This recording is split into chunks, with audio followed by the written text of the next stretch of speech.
How's it going, Scorpio? Robin here with Aries Fire Tarot. Thanks for joining me today on the channel, guys. Hope you're all doing amazing. So I have my chatterbox brain going here, so I feel like I could say a million random things. Does anybody ever get that, where your mind is going in overdrive?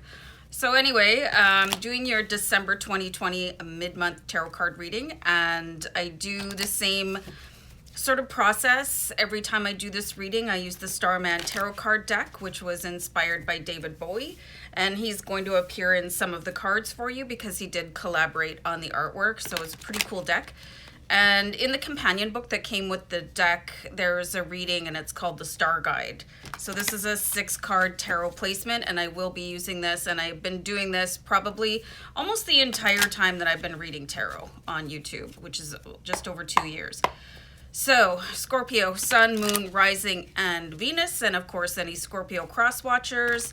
And we're going to start off looking at your present situation here, guys, which is amazing. You have the 9 of Cups, so lots to celebrate, probably feeling extremely connected to people, which is really nice to see because in some of your recent readings, it's like there was somebody kind of lurking in the shadows trying to pull the rug out from underneath you and maybe sabotage your progress. And it was probably somebody really close to you. So you were possibly able to resolve what was going on. You know, sometimes there's misinterpretations of communication, etc., but or maybe you just sort of ejected them from your life force. You know, who knows? But anyway, 9 of Cups, beautiful energy, lots of radiant gold. Gold is also very important as a color when you're trying to manifest and attract in un moment. Wealth and abundance. So this is great. 9 cups upright, feeling very emotionally sound and blessed, probably, you know, joyous. So fantastic. So the second card is going to look at any cause of conflict that you might be having. Okay.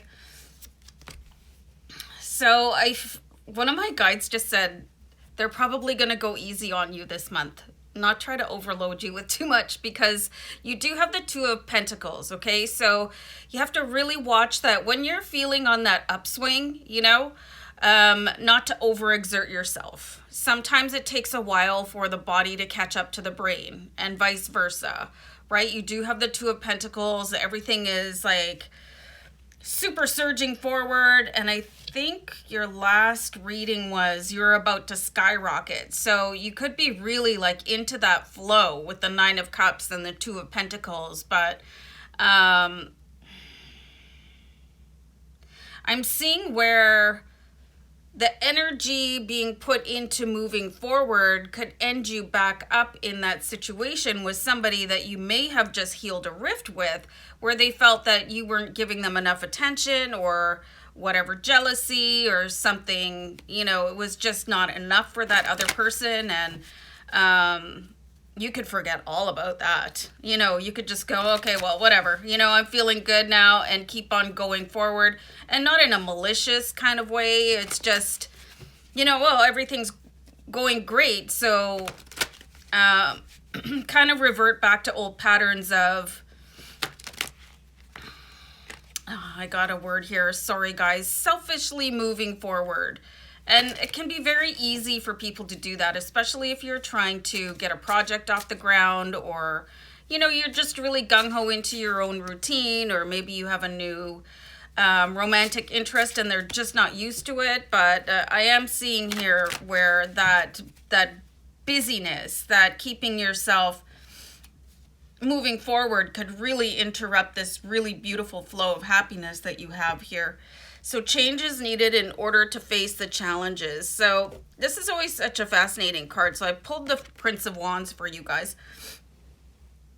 So first of all, this is David Bowie in a caricature, right? And there's someone behind him too. Can you see that? Can you see, like, really look closely at what's going on behind the card here? There's some sort of disconnection going on. it's like really just wanting to do things on your own. And maybe this is coming from a past of, being disregarded as someone like really fluffy and that can't achieve anything. So you've got this superhuman drive. But it could come at the cost of your personal relationships.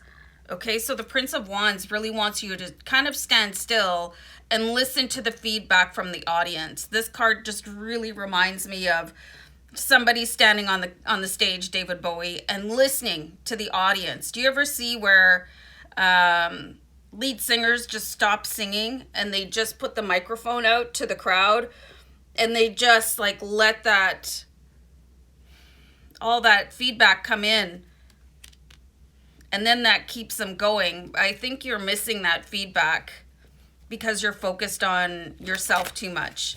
And I'm not saying that in the bad way, I'm not saying that in a bad way. But if you want to have everything, if you want the whole pie instead of a slice of pie, that continued response to feedback is going to have to keep on going, not that just one time and like kind of sew up the wound and then keep on going like it never happened, right? So let's see what your strengths are here, Scorpio.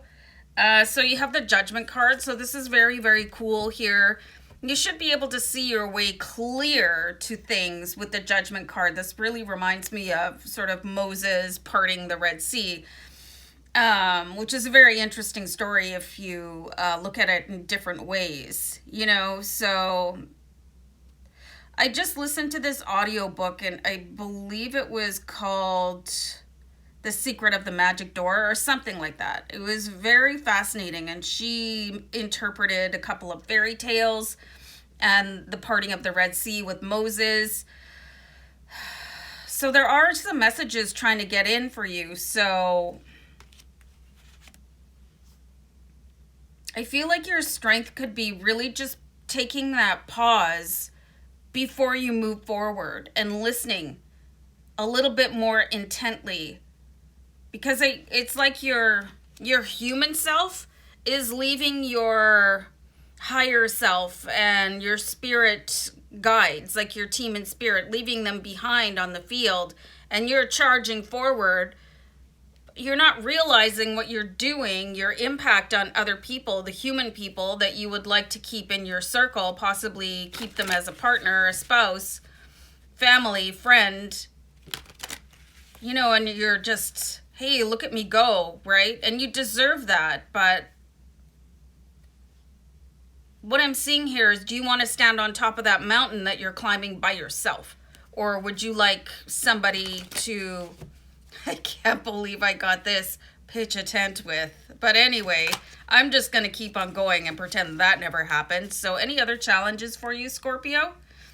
So you've got the Karma card, and this is something on repeat that keeps on coming back and back and back. So this could be really like a played out theme for you. And it's like, sometimes people don't learn their lesson or learn that karmic lesson until it's too late. And then you are alone on the mountaintop, and you've got your flag there and you've claimed the mountain, you're the hero.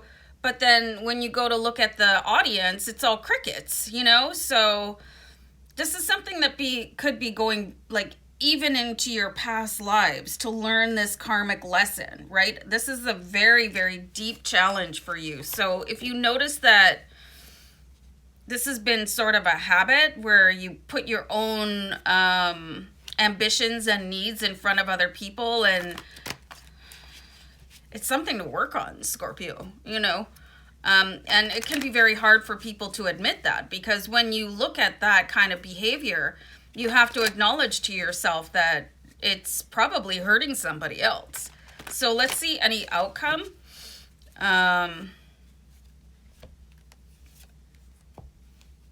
So you have the Prince of Cups here. So this is a great resolution.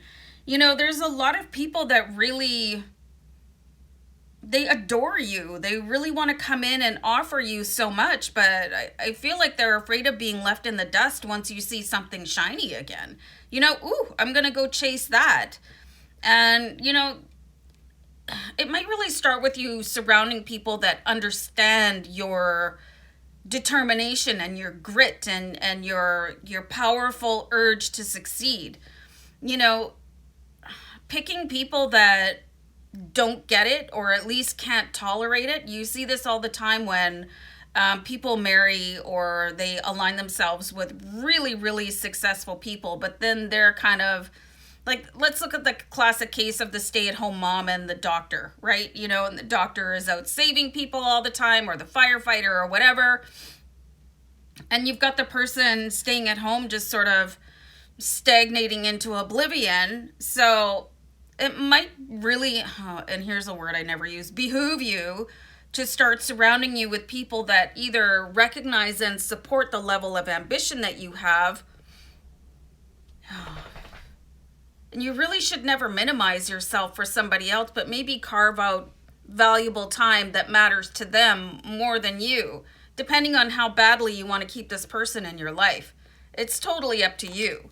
You know, because you could really have an echo chamber going on instead of a concert hall. So you really have to make some careful decisions here. That's all I'm getting. Okay, guys, I'm going to leave it there. Take care. Bye.